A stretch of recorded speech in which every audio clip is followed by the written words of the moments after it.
You're listening to the Adventurous Weirdos podcast by Watcher DM. Learn more at watcherdm.com or come join our Patreon at patreon.com/watcherdm. Stay weird. Hi. Hi.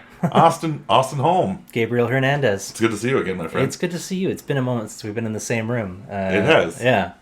You just recently moved. You got a new place. I did. I landed safely. I'm no longer homeless or living in your home. So it's good. I think we're both happy. Cool. Well, I'm glad that your family found a nice place to stay. Yes, I think it'll be a lovely place to grow a little familia. For our listeners, I'm Gabriel Hernandez. This is Austin Holm. We are Watcher DM and Quest Giver Games, or 2/3 of Quest Giver Games. And we make TTRPG stuff on the internet. You should look at that. So, in case you don't know, if you're a listener, you can also catch this podcast, the Adventurous Weirdos podcast, on video style on Spotify, or early access to this on Patreon if you want to become a patron. And if we're too pretty for you, YouTube's fine too. Yeah, or or anywhere else that podcasts are, because you can get this literally on every podcast platform. I think at this point, it's like Apple and all the list. Awesome. What are we talking about today? So the Adventurous Weirdos podcast. Today we drummed up the idea that we are going to talk about how we go through the process, or what we put into writing an adventure. Yes. And I want to kind of preface this by saying I just had the idea yesterday of using our YouTube channel to document the whole process of publishing a whole product for TTRPGs, of which writing is like one piece. Yes. And so this will kind of be like maybe a little precursor, like taste of some of the stuff you might get in the writing portion of that series of videos. That'll be more of I think I'm seeing that as more of a kind of like a polished thing. Yeah, it's going to be instructional. This is casual conversation among friends. This is us we're just going to be spitballing some of the stuff we like to do, and what we think is kind of needed. Yes. For getting from, I want to write an adventure, to actually writing one. I think the thing with DMing is that it's just, it feels like there's so much you need to do, apart from just the social organization, it's like you need to have the math, you need to know the rules, you need to be able to do the voices, you need to do this, you need to do that. And it can feel like so much that writing the adventure, kind of is almost that's the second tier of skills, almost a little bit, where it's once you but it's also what we all want to start with. I think, that's the what they call lonely fun of DMing, right? Is writing that adventure, making your world. That's interesting you say that, because I don't think I think prior to getting into publishing, for me, writing an adventure was, they said they had that joke about the DM, the players being like, man, you really had that whole thing planned, didn't you? And he looks behind his DM screen and there's a little post-it note with, sexy goblin question mark scribbled on it. And that was me. I just would I would have a couple of little notes, riffed around, and some concept of what I wanted to do. Yep. But very little of it was structured or pre-written. And so I think, it's funny you say that that is the lonely fun. But I've had a very different kind of lonely fun as a DM for most of my career. I've been running games for 30 years now. And it's only in the last 5 years that I've really put in the effort of writing, because, and I think this may come as a surprise to especially players who have not yet run Dungeons and Dragons or a role-playing game. But while it seems like there is so much to do, there is very little that you can do to prepare for it. Yes. Honestly, you can prepare, but your chances of actually using the stuff that you prepare, or it actually helping or affecting what you have to do at the table, is there's not a one-to-one correlation there. Now that said, writing an adventure, I think, is unique in that at some level, you're basically, there is the central conceit that you might publish it. Yes. I think if you're not planning on publishing an adventure, writing an adventure in, given the structure that we're talking about today, might be in the overkill, like in terms of prep. I mean, I think the prep you really need is you need to have a couple of monsters you like. You need to have a general tone and maybe a funny voice if you're really aiming for GM of the year.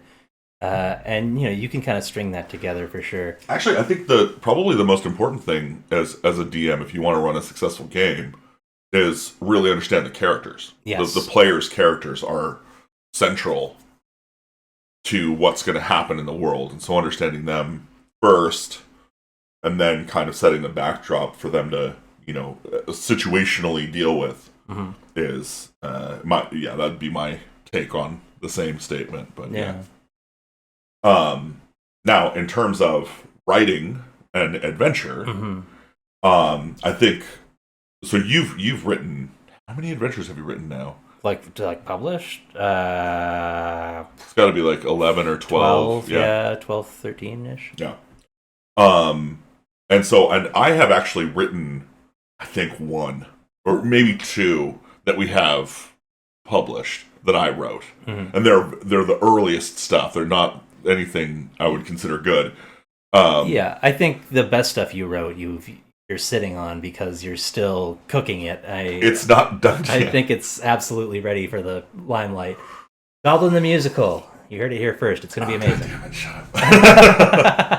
Don't make me have to finish that. I said the name. It's like Jareth the Goblin King. Once you say the name, it has to happen. Okay. But with the 11 that you've written, you've kind of grown through this process. Yeah. But I would actually say, like, you kind of came into it with a pretty solid, strong. I mean, the first one that you wrote for us was Doom Desert. Yes. And it's got all the parts, I think, that we are going to talk about here. Yes. How did you get a sense of what needed to be in that adventure? Yeah, I mean, I've been doing it. I've been GMing for forever. And at the time, I was reading lots of OSR stuff. Like, I think, the thing, like, let me preface this by saying I love Doom Desert. I think it's a great adventure. I've run it, I think, for 4 groups now. And with the exception of one rather brutal TPK, it went off pretty well every time. How'd they TPK? They got to the Dreams of Serapho. It was a 3-player party. They got to the city of Serapho. They found the Addict's Dreams. And, turn 1, Cleric went down. The other 2 were like, we're going to fucking plant our feet and fight. And I was like, dude, don't do that. Yeah, is there nasty? Yeah, it's okay to run away. You're allowed to. Not every fight is worth winning. But yeah, that was a good game. But you can tell, I mean, one of the things, as proud of it as I am, one of the things about it that I do look back on, and, when you read something you've written, you're like, why am I awful? But, like, it's, like, so much of, like, Patrick Stewart is in there. Like, the guy who wrote Veins of the Earth, or Deep Carbon Observatory. Like, that kind of, like, overly verbose, like, kind of, like, flourishy, purple prose style is all through there. And, it is the whole kind of impetus for that really was, how do I take an OSR 2-page dungeon, like a 2-page Lamentations dungeon, and make it a 5e adventure? Which, interesting. I think we succeeded at. With, the side effect of that is that sometimes all your players will fucking die. but yeah, I mean, it's, which in 5e is rare. Kind of nice to have, actually. It's a little bit rare. Well, I think, too, specifically with Doom Desert, because it's kind of like throwing you into the action a little bit. You losing people, I think, is not such a big deal in an early level adventure like. Yeah. We originally wrote it for first level adventurers, and then I recall you pushed us into recommending it for second level adventurers. Yeah. Just as long as I've got the mic, I want to say you should throw first level adventurers in and just watch them die, because that's fucking awesome. Now, I'll say, as a rebuttal to that, do that if you've already pre-generated the characters for your players. the worst. This is my call out to the OSR. If you're gonna make it your game deadly, character creation, make character creation easy or instant. Yeah. It is absolutely stupid to make somebody deal with an hour-long character creation process only to have their character die 10 minutes in and need to do another hour of character creation. That's rude. It's a waste of everybody's time.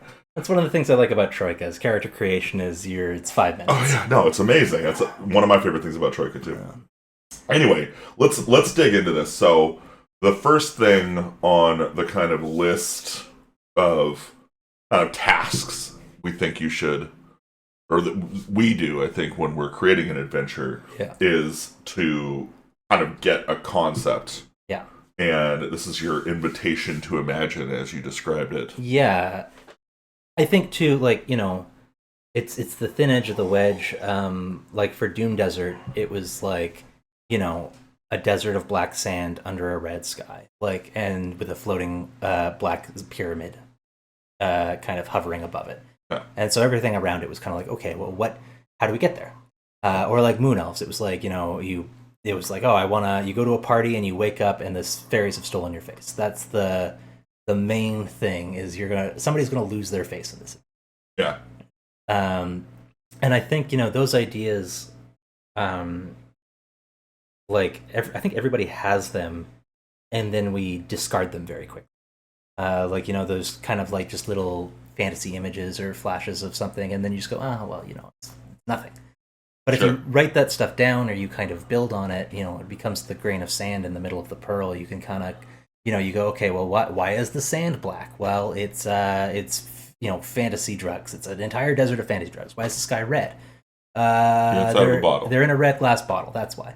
Okay. And now you have, okay, well, now there's a thing there, right? Right.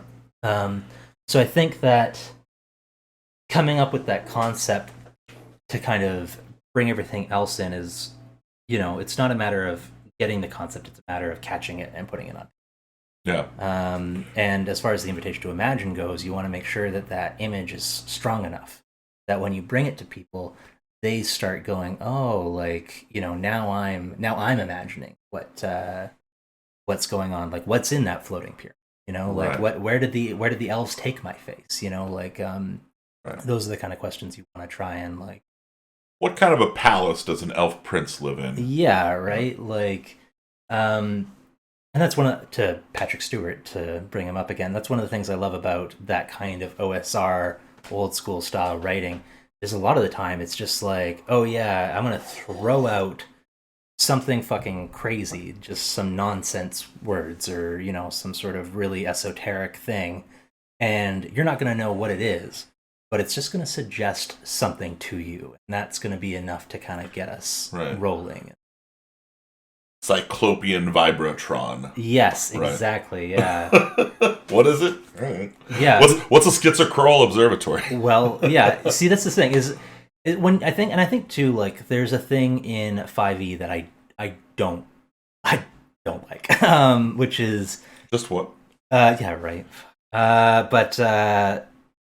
I remember when the books came out and I bought Tyranny of the Dragon Queen. Did you read that one? I've played it. You did? Yeah. How was it? Yeah. It was bad. Yeah. Yeah. Yeah. I mean, and I think there's a thing with with that adventure opens with the town's under attack by dragon cultists. Right? Mm-hmm. And it's not even that, it's the town's under attack by dragon. And that is not an invitation to it. Where that dragon lives. That dragon lives on top of a pile of gold. What do the dragon cultists serve? They serve a dragon. That dragon. Yeah. Right. And so there's nothing in it that you're just okay, well, I guess we go kill Smog. You know what I mean? Whereas I feel it's the simplest thing to just be oh yeah, these aren't dragon cultists. They're sun gecko cultists. Well, what's a sun gecko? Now you're talking about, you're imagining things together. You're not just remembering the fantasy novels you have in common with each other. You know what I mean? Right. Well, and I think that's very much the freedom that a third-party independent developer has. Yeah. That Wizards of the Coast kind of doesn't, right? Mm-hmm. Is at some level they have to stay on brand for their product to be a product within the line of their products that people are going to grab onto and go, oh, this is the D&D I expect. Yeah. versus as third-party developers. And I think one of the things that we've tried to kind of consistently deliver on as a third-party developer is this a D&D module? Yeah. Like, it's amazing. It's imaginative. But if I looked at the cover Hurricane Deathbot, I would not immediately think, oh, that's a D&D module. Yeah. And the same is true of, I think Doom Desert could just as easily be a fantasy novel about some kind of Terry Pratchett-esque, kind of universe. And like, Divisible Man, that's almost like, and so like, we went deep on the Pratchett on that one. Well, and we've gone, we've gone very afield. Yeah. Of what fantasy is versus what that Tolkien-esque kind of milieu, Ed Green. People like to eat at McDonald's, People eat at McDonald's. There's a reason there's 8 million. Because it's impossible to mistake McDonald's for even Wendy's. Anything but kind of mediocre food. But it's food. I would like to point out that as far as the WotC TSR people go, when you ask people what their favorite campaign settings, like the official published campaign settings are, very, very rarely does anybody go, oh, I love it. You know what I mean? Like, people like Dark Sun, people like Spelljammer, people like Planescape, right. Like those, I feel like, even like Dragonlance, I feel like is kind of like the most, McDonald's fantasy that I feel like people actually get excited about. And the stuff that lights them up about it is like, it's like, they're like, oh yeah, like, gods are dead. Like, like, it's that stuff that's the gods have been gone, the magic is controlled by the moon. Yeah. Like, the dragons are kind of in a war that's gotten weird. Yeah. Yeah.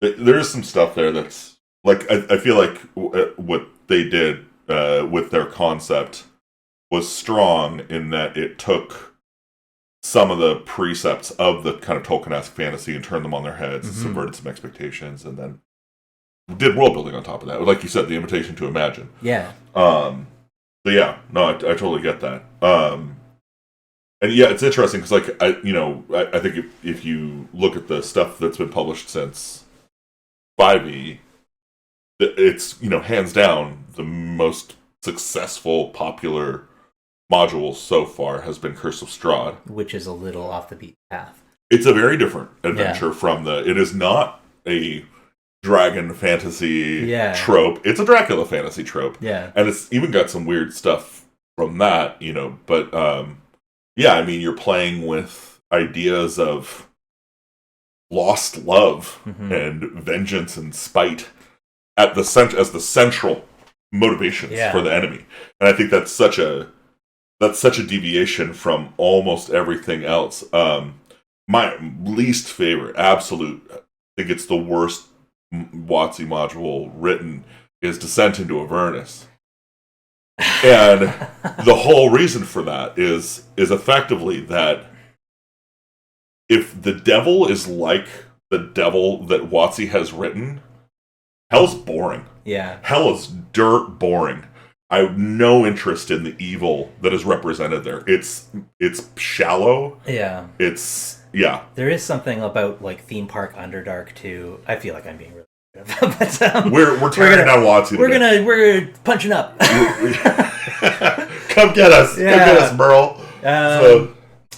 Fuck. There's something about the theme park Underdark that is just so dumb. Like, I'm sorry. No, it's totally. It actually reminds me of that Disney ride. Yeah. I don't know if it's the Matterhorn or.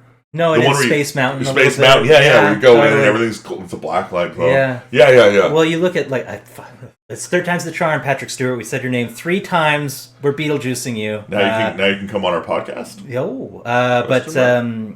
Veins of the Earth is just like, I think once you read Veins of the Earth, you can't go back. You know what I mean? Like, there's no more, like, it's the Underdark. Everything's basically flat, and you kind of, there's dark elves and dark dwarves and dark gnomes. It's like, the fuck, like, you've seen Us, right? Jordan Peele? No. Oh my god, fantastic movie. Has a bit of an underworld thing to it, but, like, I won't spoil it for it. If you haven't seen it, watch it. Okay. Watch it. But, like, everybody go see Us at the same time, and we'll talk more about it in the next podcast episode. Like, just such a better understanding of what makes an underworld interesting, because you are it's a dark reflection without being boorish, like you're not just being like, oh yeah, like it's like above but like black. Like, what I mean? Yeah. Like, it's just like, it's the worst way to introduce. It's not an invitation to imagine. Yeah. Like when you're underground and you're in those caves, you want to be like, what's behind here? Like you hear a noise and it sounds like the skittering of claws on a door. Well, what could be back there? If you're in the Forgotten Realms, it's a character. Right. You know what I mean? Right. Like, so yeah.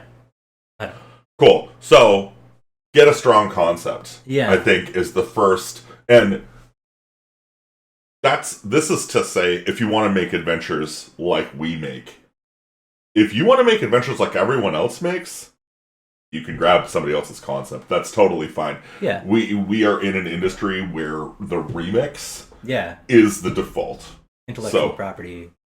Go nuts. Like, don't rip off people's names and stuff, but Warlock Joe, right, is obviously something very akin to Elminster, or right. It's a play on the trope. Well, I think that's another of the Great Wizard. That's another great way to get concepts. I think is to take something like, oh, it's Gandalf or it's Elminster, but he's fucking weird. Yeah, he's just a hippie dude. He's bright yellow and he builds dungeons for fun, and he has a survey card he wants you to fill out at the end. Exactly. Like, that's a great idea. And you're taking something mundane, as mundane as a wizard can be, and you just like pump it up a little bit, make it your own, make it different, make it crazy.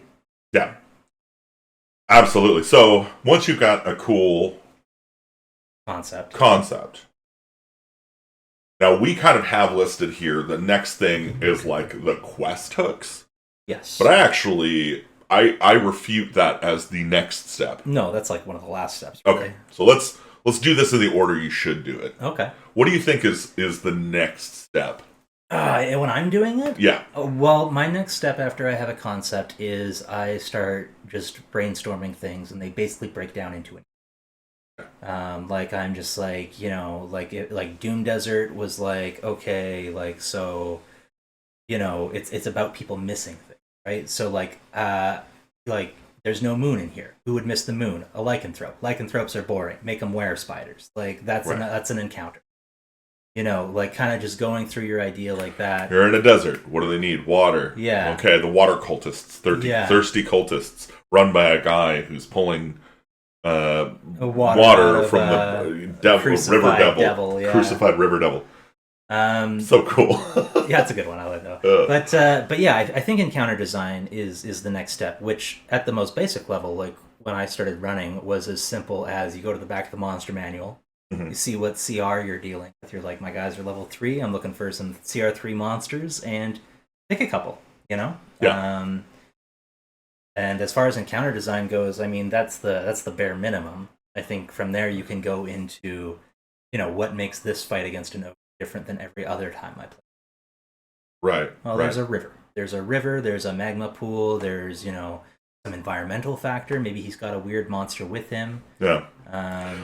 This is interesting that you go to encounters, and I think traditionally, I've always gone to locations first. I go through and figure out the kind of fantastic location. Interesting. And then from the fantastic location, I will try and derive interesting encounters that kind of leverage the ideas of the location. Yeah. Like a good example of that, I think, that we've seen is when Andrew ran his Dragon Jurassic Park adventure. Yes. And like these floating islands. And so we had all these really interesting combats with these kind of multi-tiered island things, and there was all kinds of weird, really unique vertical and then like gaps and stuff that you could kind of fall in.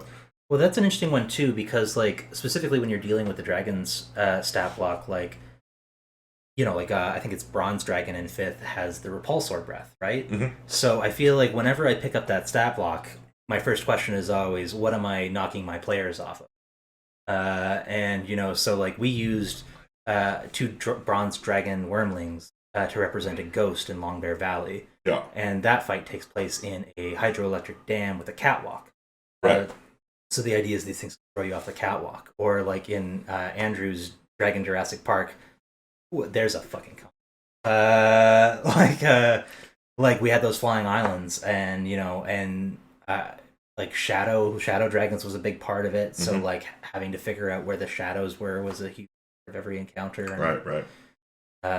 Yeah, I mean, it's just a really, really solid setup, and I think, in the end, I end up doing encounter design, but I kind of I end up usually tending to do it from the fantastic locations first. Yeah. But that also derives, I think, partly from the fact that I love doing maps. Yeah. Like I will often draw a dungeon map before I've even come up with a concept. Sometimes I will have, kind of started fleshing out some ideas around room design, or starting with a map is pretty critical. I mean, it kind of depends. Like if you're doing a location-based adventure, getting your map together. I will say maybe it's worth ditching the idea or the separation between like, an encounter and a location. You know what I mean? Like, because really, either way, like that's the scene, if you call it that, right? And it doesn't, even if there's no goblins on the other side of the rope bridge is an encounter. That's fair. I think that's a really good way to Yeah, and I think that like a good example of that is like in Dreams. Is it Trouble with Dreams, or Just About to Dream On? Like the Desert of Unsent Letters. Is like an encounter. There's not like any monsters there, but you kind of have to deal with this like weird desert of ideas. I think there's a few things in those adventures that are kind of touched on that. One of the ones I like from that's from Kiss to Build a Dream On. One of the ones I really like from that one is the chasm, where your players come to what appears to be a dead end. There's a huge chasm, and they can see that there's something already on the side. And because they're dreaming, the answer is they just need to fly, because you fly in your dreams. And the other, and everybody knows how to fly in dreams. Yeah. When I fly in dreams, it's always breath. I breathe in and it lifts me up, and then I exhale, I go back down. I don't know. That's cool. Yeah. But people can fly in dreams, and I think that's a great encounter to be like, hey, we're in the dreamland. Something is in our way. We can see we want to get to the thing on the other side, and to get there, we need to. I think is a really strong way to build it. Yeah. But it speaks a little bit to adventure structure. What do you think? Yeah, I was actually going to say so. So, one of the things that you're kind of getting to when you decide what the location is going to be, or like what your location kind of is, like, is this a region? Yeah. Is this a dungeon? Is this a castle? Like, is this a party? Is this a party? Is this somebody's mind? Yeah. Is this a dreamscape? Like, and whatever you kind of pin that location down to being, there are a couple of ways to structure the actual map or representation of it, and then the adventure kind of flows from that. So you've got like your hex crawl, which is usually we've got a region of land, which become some of our favorite types of adventures. The point crawl, which can be represented on a hex crawl. Yes. No reason it can't be, but it tends to be more of an abstract representation of a series of scenes, and much less a concrete example of a spatial place. Yeah. And then you've got the dungeon crawl, classic, where this is grab some grid paper, and draw a dungeon, or go grab a Dyson Logos dungeon. And then there's kind of another non-location based adventure structure that is event-driven adventures. These are actually relatively rare. I think they're harder to write. They're very hard to write. Like they're also kind of hard to run. Yeah, they can be. I mean, it's almost, if you're running like an improv style, like it's a little easier to do an event-based adventure than when you're like, there's a book, and if you go off script, then we're in no man's land. You know what I mean? Like that's one of the things we always say: if you have to look it up, make it up, right? Like, but I feel like once there is a book, then all of a sudden going off the book that's a thing now. Whereas if you don't have a book, everything's off. None of it fucking. Yeah, that's true. I will say everything I do starts as a point crawl. It starts as circles with numbers in them, with little lines going out to other circles, and it's just that little flowchart diagram. Right. And then from there, it can be hexes. It can, square. It can get turned into dungeons. Yeah, it's easy to, but that kind of diagram, I think it's pretty critical. Yeah.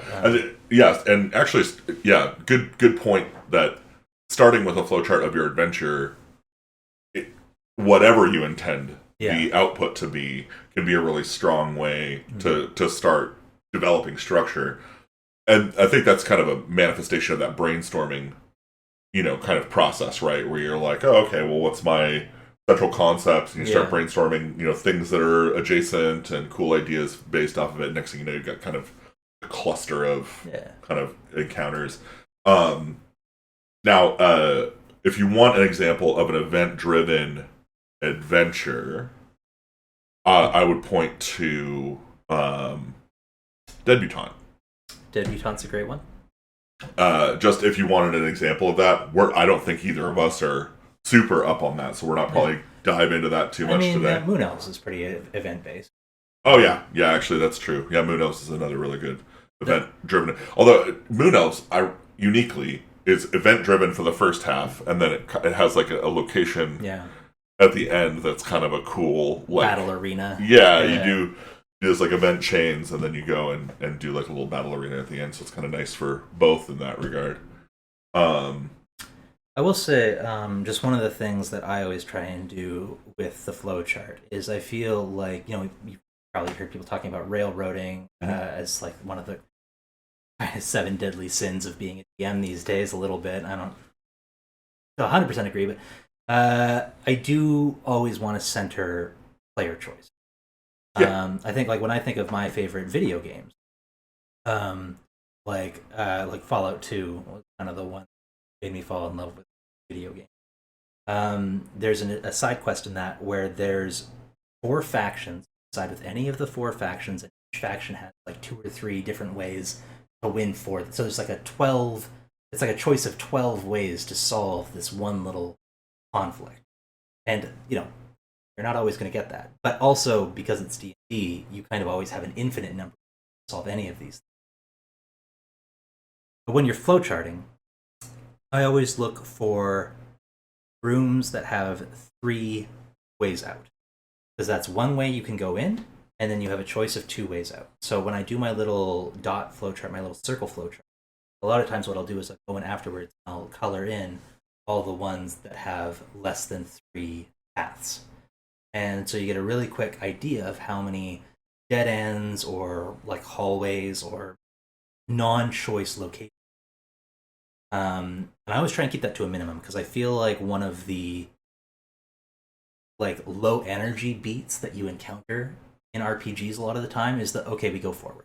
Yeah. Where there's no and slight followed close behind by there's a door to your left and a door to your right, and it's like, well, 6 of one, half a dozen of the other. Right. So I think having at least those 3 paths, so you have an entry and then 2 choices out, and then thinking about how do you make that choice.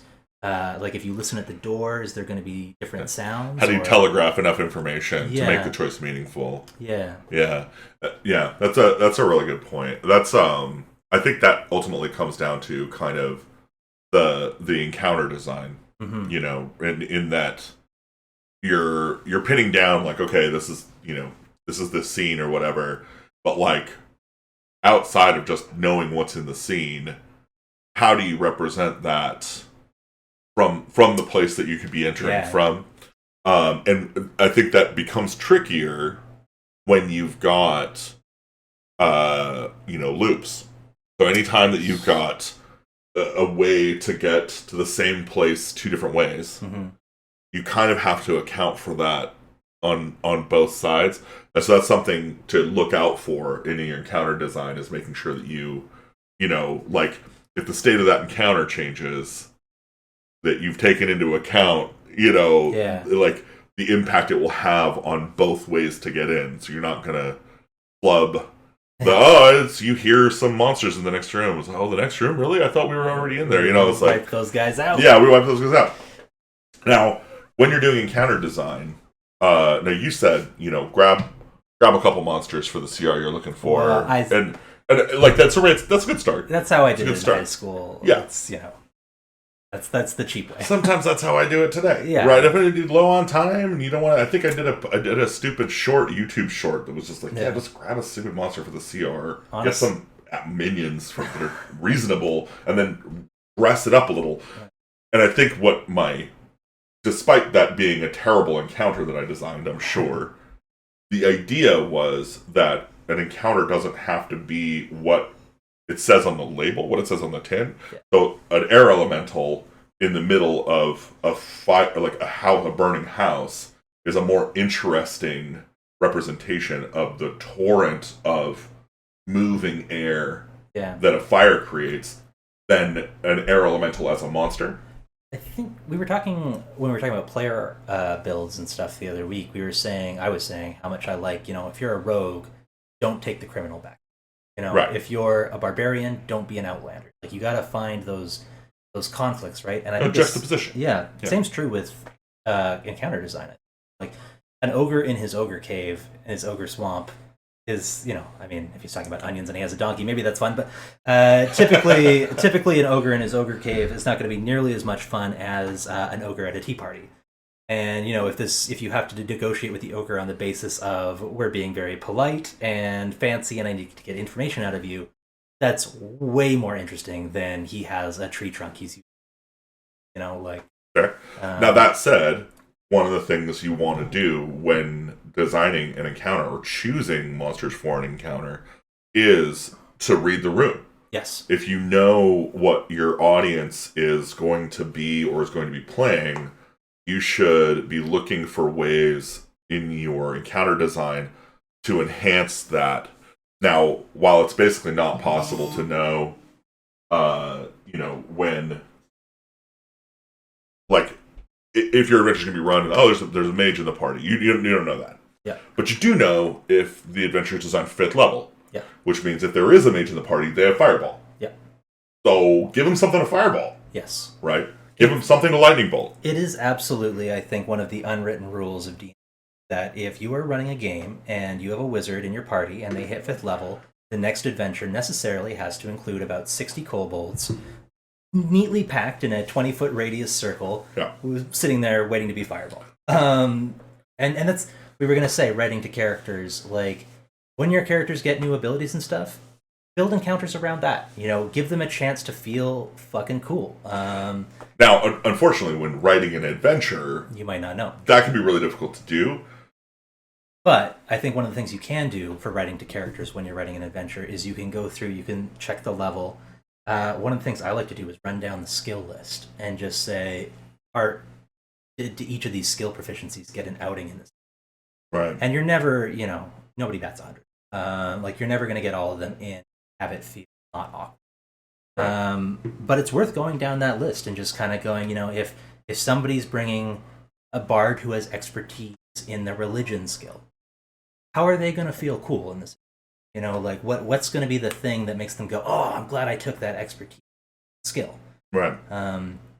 And I think that's a really, really important thing. There's a little bit of thing of, like, in 5th edition 2, I certainly complain about it a lot, where it's like, oh, my players have fly, now my pit traps are me.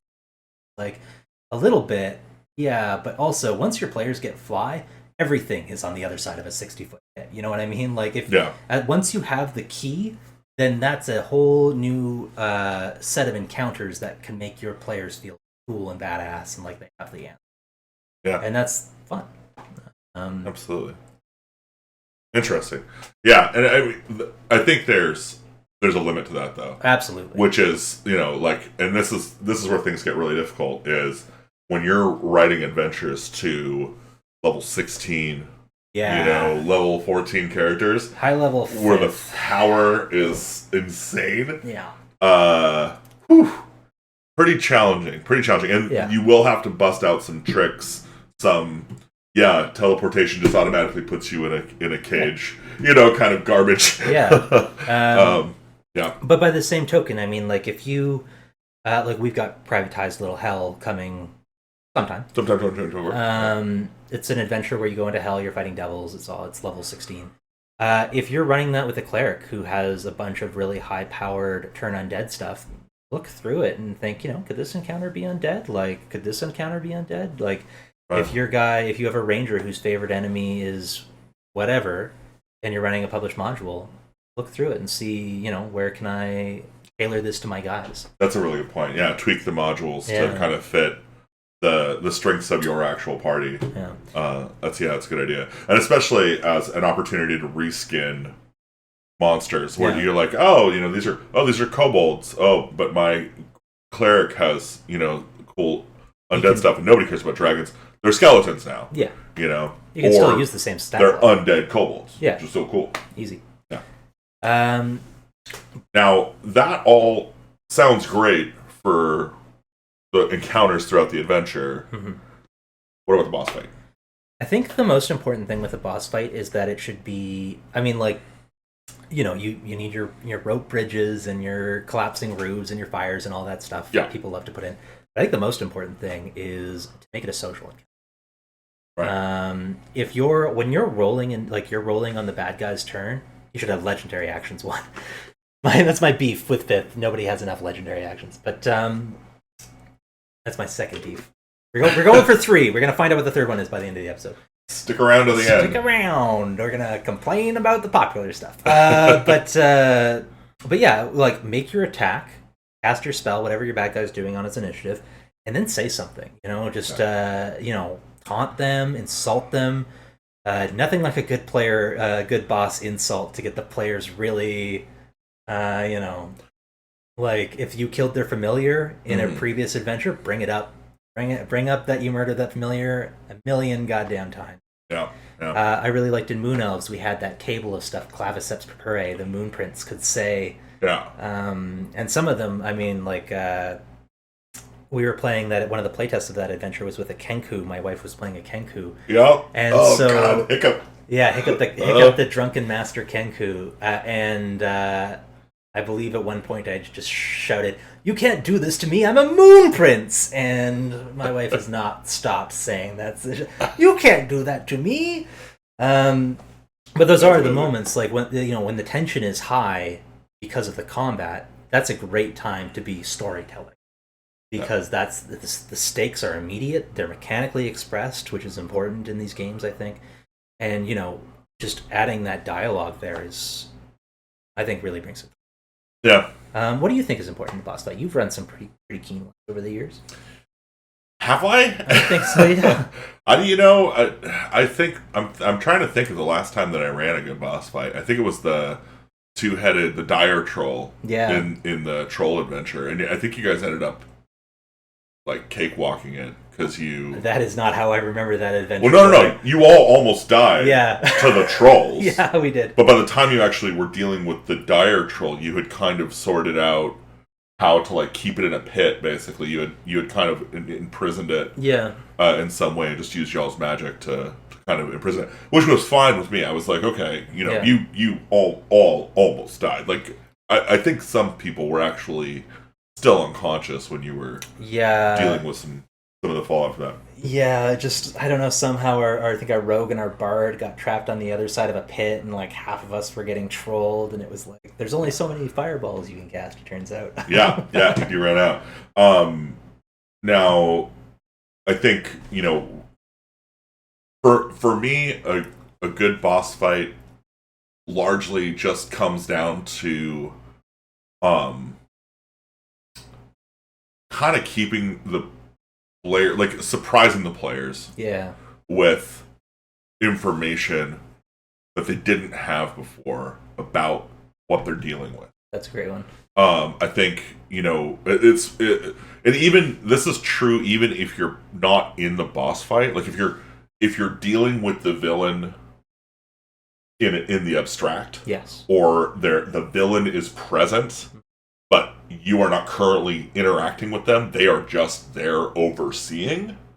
Those are great moments to do really powerful stuff where you're weaving in that kind of, seeding some of the secrets about what the villain's possible weaknesses are, what his the big bad or whatever, what their kind of stuff is. I think Moon Elves does that really well too. Where like during the whole encounters with Claviceps, you're kind of learning the character of this guy, and you can use that in that last fight to kind of get the upper hand on him without really, it's not too hard.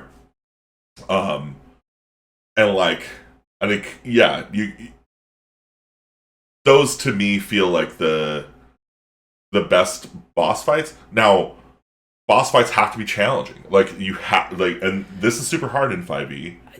I think one of the things that works really great in 5th edition, like many video game inspired games, but the phased boss fight, I feel like is always, helps add a little bit of excitement and danger. I think it works great as, fight him till half health, and then he teleports behind a thing and his mooks come out and attack you, and then he heals and he comes back fully healed once you're done with his underlings. And, that's a great way to do it. Or he changes form. Yeah.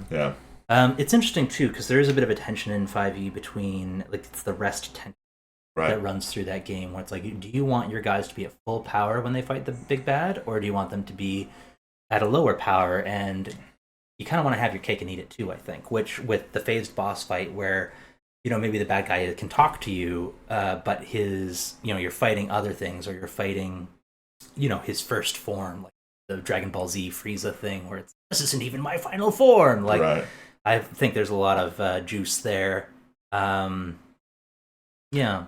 actually, it's funny we're talking about this because I'm kind of designing the encounters for a dragon adventure, an actual Dragon Slayer, and one of the design principles I kind of have in this adventure is that the dragon controls the environment that the players can kind of be in that if the players go into the monastery, the dragon's access to the monastery is kind of only for the dragon. Like, the party could technically fly up there, but then they're dealing with a flying dragon in the sky. Like, it can outmaneuver them, it's more powerful than them. Like, the chances of wanting to dogfight a dragon are relatively low, especially when it's a mature white. And so the dragon is not at any point going to be pinned down, right? If anything, it's going to be reaching in from the roof, breathing, grabbing somebody, and then flying out and leaving the party to figure out how to get an angle out of this rooftop. And it's got full view of the courtyard, so anywhere on the courtyard, anywhere on that mountain, the only real safe place from the dragon is where the Yetis are living. Right, and so, and that was kind of a design principle that I wanted to have. It's like this clarifies that this boss fights when they want to. They retreat to gain the upper hand. They're not, like, white dragons are not known for their intelligence, but they're certainly not stupid. They're not going to stick their feet in and die for the principle of the thing. Right, and especially since you're petty. You're just a little worm. You're an insect inside of their building. They would definitely rather fly up and get the upper ground and get the advantage.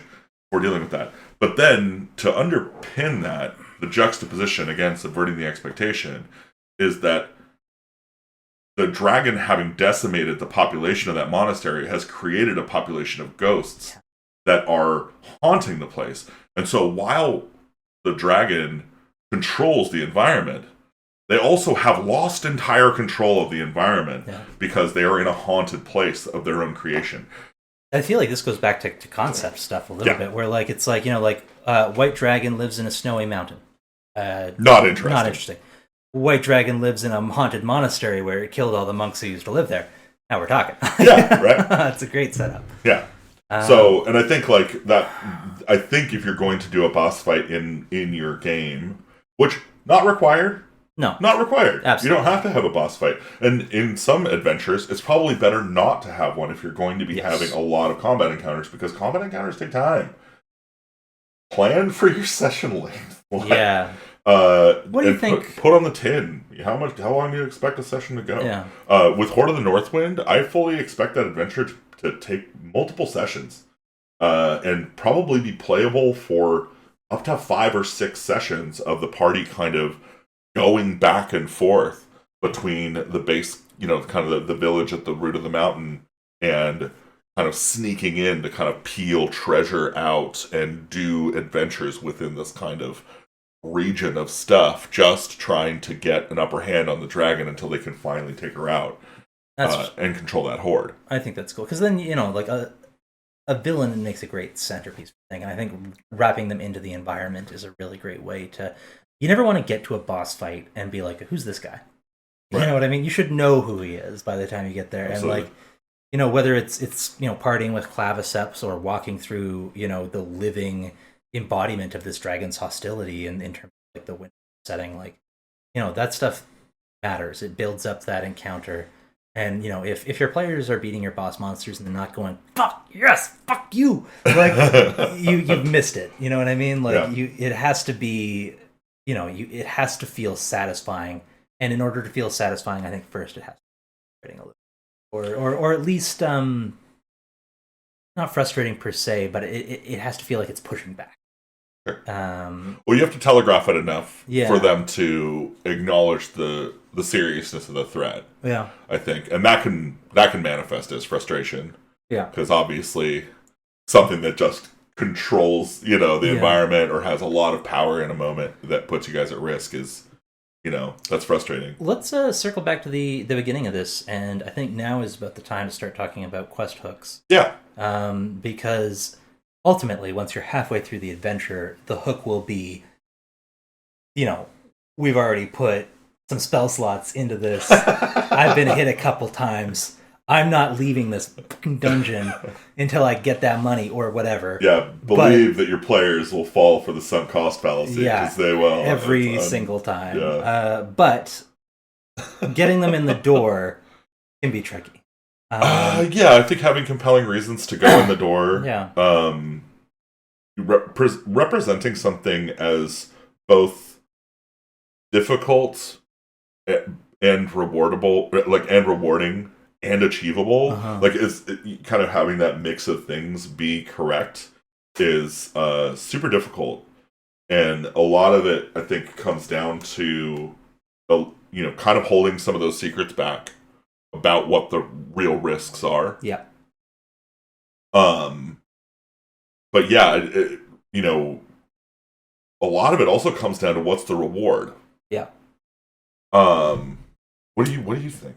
Yeah, I don't know. I think when you're running a home game and it's you really want to coordinate with your players as much as possible, right? Like if I'm writing a goblin adventure, and I say to my players, what's going on with your character? Oh, I was wronged by my brother, seeking revenge. Well, guess who's a prisoner of those goblins? Shitty brother that you and always, I feel like there's always a temptation to be like, well, that's the end of the campaign. Forget about it. The end of your campaign will be determined by what happens in the beginning of your campaign. If you're looking to begin the campaign, you can go to the backstory, but use it fast. Get that stuff out of the way. Or get it in play, at least. Just because you rescued your shitty brother this first time does not solve the problem of him turning into the villain later and trying to kill you, or whatever, he owes money, or it could be whatever. Right, he can get into trouble. Anything from your backstory should and can come up as often as possible. But that again, that comes down to that you're running your table for your players. I think when you generalize, when you're writing an adventure, I mean, for publishing, you kind of have to look at, there's a couple of core motivations that are easy on the label. One of them's money, one of them's fame, power. Because whatever your players' goals are, more money will help them do that. You're like, I want to start an orphanage. I need money. You know what I mean? Yeah, I mean, theoretically, I think 5e has a problem with that. Yeah. Where there's no rules for buying an orphanage. Well, there is. There's the DM's Guild has this thing about buying buildings and setting up things, but it's just so expensive. It's like you want to build a trading post. It's like 10,000 gold pieces. Well, and that's the DM's Guild. Not. Are you saying the DMG? Okay. Yeah, it's a tiny section. Exactly, it's a tiny section. So what is the impact? Right, it's like, and I feel like that's one of the things that the older editions of Dungeons and Dragons did much better. Domain was moving into the domain play, but I don't know that everybody wants to play domain level D&D. I think that's kind of a unique thing. Like D&D is best. 5th edition D&D is best between levels 3 and. Yeah, that's fair. That's absolutely fair. Now that said, like, there is also the possibility to put adventure hooks that are down to much stranger motivations. Sure. Right. And I think, like, if you can come up with that stuff from your concept, that's going to be some good stuff. Yeah. Now, so let's go through some of the stuff that we've done so far, and kind of talk about some adventure hooks that we've chosen and why they work. So, like, Moon Elves. Yeah. The adventure hook is literally just, you will get money. Well, that's a 2-part hook, right? Because it starts off with deliver a birthday invitation. Right. I will pay you to go to this party and deliver this invitation. And then it becomes... You get your second hook by having your face stolen. Yeah, these guys wronged us. We want revenge. Revenge is a great motivator for anything. Absolutely. That's why I get out of bed in the morning. But, let's be fair, getting them to the first part of the adventure... is always the tricky. Well, I mean, the second one, like you said, it's revenge. They're already invested. Yeah. By the time that they've had their face stolen. They're going to go get it back. Yeah. I think... Sorry. Yeah, go ahead. I think there's a couple of different ways. I mean, money's a great one. Introducing an NPC and having something bad happen to them, and you say, "Oh, like I remember my cousin Samson. My cousin Samson has only ever run one game of Dungeons and Dragons, where the quest was to climb to the top of Pussy Mountain, and sitting at the bottom of Pussy Mountain was a guy named Lucky, who was not.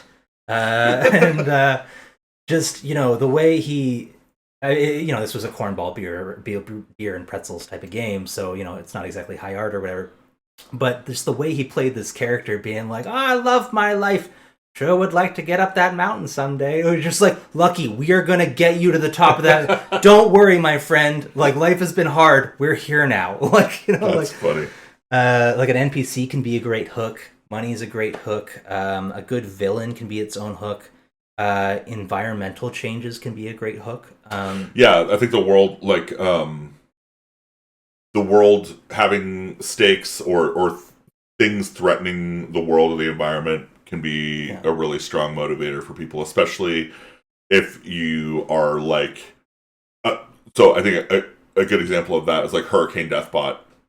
The adventure hook for that is, there is a monstrous death machine coming out of the sea. Your way. It will destroy at least the countryside. That orphanage you built last time. Yeah, exactly. If you don't stop it. Yeah. I think that's a great adventure hook. Like, you don't really need another one from that. And that kind of ties into epilogues. And consequences. I mean, ideally, every adventure should end with a couple of hooks, and then your players will express interest, and you can develop one into a game.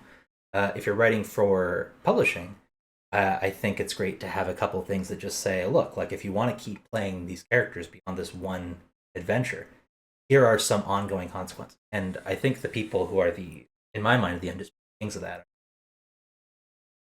Yeah. Death Frost Doom has a great ending to it, where it's just like, oh yeah, like, maybe you lived, maybe you got the treasure, but now the undead are roaming the earth. Or All Dogs Go to Hell. Simon, I'm gonna get his name wrong. Simon Sislov.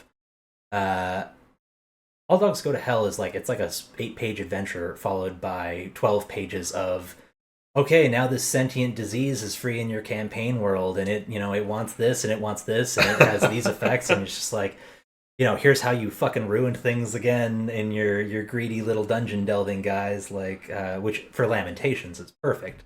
Right. Maybe something a little more upbeat if you're playing 5th or Troika or 3rd or OSE, but I think getting to the end of the adventure and Pixels and Pagans.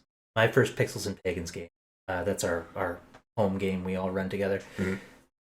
Andrew was running that one, and it was about shrinking potions. And at the end of the adventure, it was like, oh wow, we need to get our hands on this shrinking potion. If this guy is building a little dollhouse, we're going to build a shrunken village, and it's going to be a whole. And that propelled probably 5 sessions worth of nonsense. The liberation of the small people. Yeah. Oh my god. Followed by the attempted reconquest of the small people. But when you throw those big ideas down, and it's like, hey, here's a permanent shrinking potion. Yeah. Like, okay, well, that's kind of its own quest hook a little. Because who controls it? What can we use it for? Can it be used to solve other problems? And I love when you start a new campaign looking for those big levers, the world-changing buttons. Yeah, and I think that's one of the things that if you're planning a campaign, try and get out ahead early with the adventures you intend to run in that campaign and harvest their concepts. And start for that kind of stuff that you're gonna because it's very difficult, right, to introduce halfway through the campaign. Oh, there's a small potion that's permanent, and a population of people has been using it for years now, right? Without ever having indicated that this was a thing or any clues, that this was going on.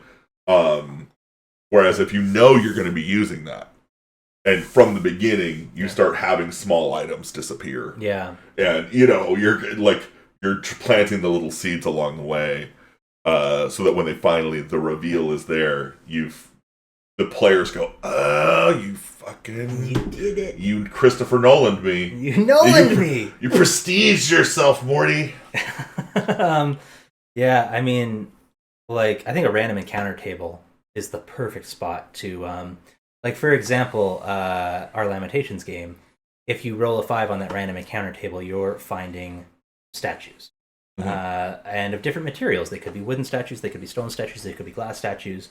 Porcelain has probably been the main one so far, but I think that I'm not gonna spoil it because I'm really looking forward to getting to the bottom of those mysteries and kind of having you guys, because I think at first you'd be like, oh yeah, okay, this is kind of what I was expecting, and then getting into the second phase of it being like I can't believe we were walking right by, God damn it. Yeah, right. No, but see, this is the thing, once you having those little things kind of peppered in, and especially on a random encounter table where you as the DM don't know where they're that can be such a fun way to build towards them. Totally. Now, so we're talking about epilogues and consequences. Yes. But at the end of the day, the stories are about people. Yes. And about changing. Yes. And the people you control as an adventure writer are not the players. Don't try. They're the NPCs. So how do you design an NPC, a memorable NPC for an adventure? What's the role of that? Yeah. I think it comes in a couple different varieties. You've got your helpers, you've got hinderers, all sorts of things. I think one of the main things to know is that if your NPCs give even the littlest bit of sass to the player characters, your player characters will not.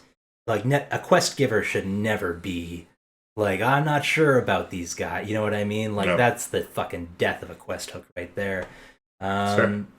If you want your players to be on someone's side, that character has to be on. Yeah. And likewise, there's no quicker way.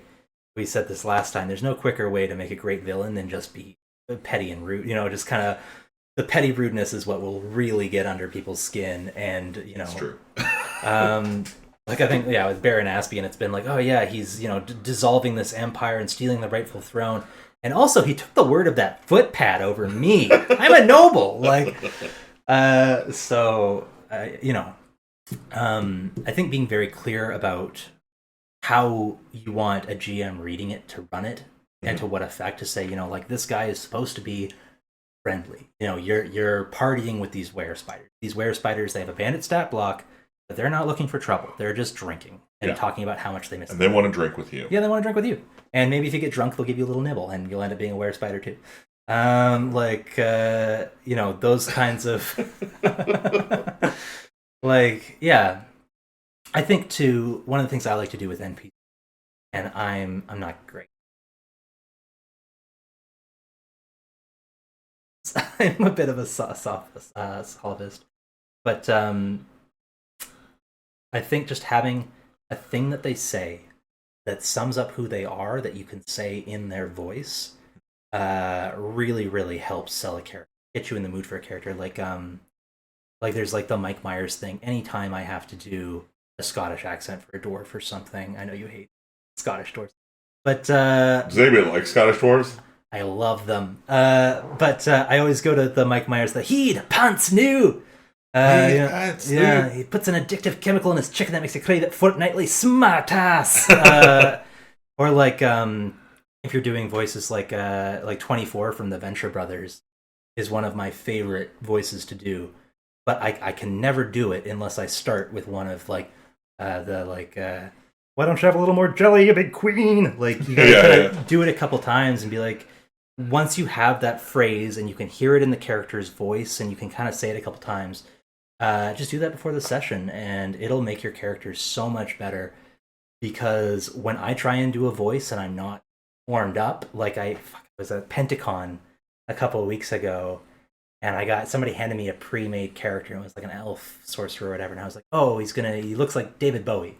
And I tried to do a Bowie voice, and I wasn't, like, I hadn't warmed it up. Yeah, I hadn't done my freaky Bowie, warm-ups yet. Pretty far out, man. And it came out so bad, and I was so embarrassed I didn't do a voice for the rest of the session. Oh, no! But, I think it's really having a line and a voice and a mood and just running through them before the session can bring things to life so strongly compared to when you go in and you're not really sure what the guy sounds. Yeah, and I think you've actually just kind of elucidated probably my favorite tactic for doing NPCs at all, which is to just pick an actor. Yeah. Or, I remember I played Bimwitch, the halfling, a black halfling, in Sunless Citadel. And I was just like, yeah, this guy talks like Jimi Hendrix. That's just who he is. And so he did. And so actually, it's funny. I love the acting styles of Don Cheadle. And so when I was playing Lost City, I made a character named Evan Cheadle, who was a rogue. And I just played, I did a reasonable Don Cheadle impersonation. And it was fun. It was great. I think playing a character who's playing a character is one of my favorite ways to elevate the table. And if you can convince your players to doing something stupid like that, where Homer, Marge, Bart, and Lisa are all playing D&D, or the Scooby Gang, are all classic. Yeah. And pick your favorite media. It could be weird anime shit too. I don't know. Do Death Note. Do you, I guess. Don't do Death Note. I just watched Death Note. Don't do Death Note. Don't do Death. Don't do Death. Probably better advice. Unless you're playing with... No, actually. Forget I said anything. Now, we have covered almost every topic we wanted to. We are almost out of time. But one of the things that we did not talk about... Actually, two things we failed to talk about so far. Riddles, traps, and puzzles. Okay. And then treasure and rewards. All right, let's do this in 7 minutes. Okay, yeah. 6 minutes. Riddles, traps, and puzzles. My number one rule with riddles is that they open shortcuts. They don't open doors. So anything you can access through a riddle has to be accessed another way. Yeah. For example, in Doom Desert, I fucking love that riddle. There's a riddle about pangrams. Sphinx of Black Quartz, judge my vow.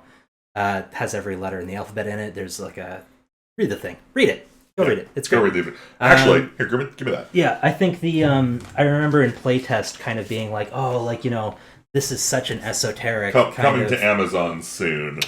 Yeah, such an esoteric thing. How is anybody going to get this? And then our friend Jack, who is a brilliant fella, he just, was like, oh, Sphinx of Black Quartz, judge my vow. And I was like, amazing. You deserve to skip the fight against the Minotaur. Like, and that's all it is. Is if you don't get the riddle, you just fight a Minotaur instead. But I feel like the number one thing that people fuck up with riddles is they use them as gates. Yeah. And when you're not getting a puzzle, or you have to slow down to think about it, or switch out of like, I'm a barbarian. Like, the worst thing too, I hate when you're like, I'm playing Intelligence 5 Barbarian Man, but I know the answer to this. And I don't want to like break character to be like, well, guys, like, right. There's 26 symbols here. It's clearly a cipher. Let's look for, the ing at the end of words. There's a single letter word that's either an A or an I. They're like, oh, thanks, Throgmorton the Mighty. Like, you're really destroying this riddle with your 5 intelligence. You're just like, fuck. Like, but when you have it and it's not necessary to solve, they can be a lot of fun. Yeah. I agree. Now, there's a corollary to that in traps, I think, in that, like, I like to use traps as the alternate for a fight. So, like, if the party sees that there is a fight that they can deal with, but there's an easier path, that easier path is almost for sure trapped. Yeah. And my justification for that is that's why the enemies aren't there. Yes. They're not going to stand in their own trap shit. I think there's also something to be said for like a 2-part trap design, where the first time you encounter a trap, you should be like, oh my god, how are we going to get past this deadly, hallway full of saw blades? And the second time you encounter that trap should be, how do we get the 7-footed worm from room B into the saw blade hallway? Because I don't want to fight that thing. But I think if we could trick him into this area and fuck him up real good with this trap. Yeah, that's cool. Cool. Yeah, let your players use your traps against your monsters. That's a really good idea. They have to go both ways. Yeah, that's kind of the one of the value adds of saying, like, oh, okay, yeah, there's this encounter you can deal with, or you can go this easy way, or you can trigger the encounter and drag it through the kiting is not just for World of Warcraft. That's true. And then puzzles. Careful with puzzles. Yeah. Again, don't put anything. Make it a gate. Yeah. Don't put nothing behind there that you can't get to another way. Right. And put some hints. Like in the other far areas of the dungeon, put a hint or two. Yeah. I think the Alexandrian often says 3 hints. Yeah. Is good for any knowledge you want your players to have. I think that's pretty reasonable. Because they're going to miss 2 of them. Tell them 3 times. Yeah. Or at least present clues. Yeah. Up to 3 clues. Around 3 clues. Treasure. Let's talk about treasure and rewards. Now, I just want to say, here at the Watcher DM studios, I am constantly catching shit because I always forget about treasure. Austin doesn't want you to have cool shit. I want TPKs and I want you to be broke. That's sorry. And if you've played Quest Crawl, you know. Go die in the hard way. Go starve to death in those hills, scrub. But it is important, and it's. I would actually argue that it is so important that it is the vital, like, it's become the thing that I start with. Yeah. If you haven't done this yet, my advice would be to go find some treasure, some magic item from the Dungeon Master's Guide that you haven't seen in use yet, or that your party, would really love, and then build the treasure around that. Yeah. That can mean, in the case of Horde of the Northwind, I basically said, okay, what's the horde for a mature white dragon? And I just rolled those numbers, and then I'm using that to populate the dungeon, right? Which includes a Frostbrand, which is the kind of penultimate. The North Wind is not the dragon alone; it's the combination of the dragon and the Frostbrand. Oh, interesting. And so, if you can steal the Frostbrand, you kind of take some of the power of the dragon. So secrets. Don't tell your players that. But like starting from the idea that there's some treasure there to be gotten, mm-hmm. and then telegraphing that it's there or what is there is one of the good ways to get a kind of a free quest hook, right? Mm-hmm. It's like players will go way out of their way for a magic item. Yeah. Gold? Depends on the character. Like if and honestly, I think the worst kind of quest reward is I'll pay you 600 gold pieces to do this thing for me. You know why? Your players could just kill him and take his 600 gold. Yeah. And they fucking will. Not all the time, but sometimes they will, and that's a really short adventure. Yeah. So, yeah, I think it's much better to put the treasure, figure out what you really want to reward them with, and make it cool, and if you can, make it usable on the way out. Yes. Like, if it's practical and useful for escaping the great, the kind of penultimate moment, all the better. Like the juice is going to be there. They're going to be like, this is awesome. So good. The Ars Ludica guy, I don't remember his name. He's great. I like him a lot. He writes a great blog. But the Ars Ludica guy, he always goes on about how treasure is one of the best times to do. Because like if you tell your players like, oh yeah, the anti-gravity dwarves spot the time elves in the second day, people are going to be like, and forget about it. Right. If you're going to be like, oh, these boots of jumping, they were forged by the anti-gravity dwarves. They're going to be like the anti-gravity dwarves, huh? Yeah. Like when were they around? Right. That's there's 2,000-year-old boots. That's a great time to make your players care about the world building because it's useful, it's tactile, it's something that they can do something with. Right. It's not just information. Now, all this stuff is, again, kind of predicated on the concept. Yes. And I think one of the challenges that you'll face as an adventure writer, and that we've definitely faced as adventure writers, is you've got a bunch of cool ideas, but they don't work in the Forgotten Realms. So your adventure, it is possible that your adventure is going to have a limited audience that will want to use all of the ideas in it. And that's okay. You have to accept that, first of all, and you should still create that cool thing, because I'll tell you what, out of all the people who are going to pick up your adventure, the number of them that are going to run it by the book is almost none. But everybody else is going to be plucking cool ideas out of it and stuffing them in somewhere in their own worlds and their own adventures. And I think that's where the value of an adventure module comes. Yeah. Even when I pick up an adventure module and I'm like, I intend to run this 100% by the book, no plan survives contact.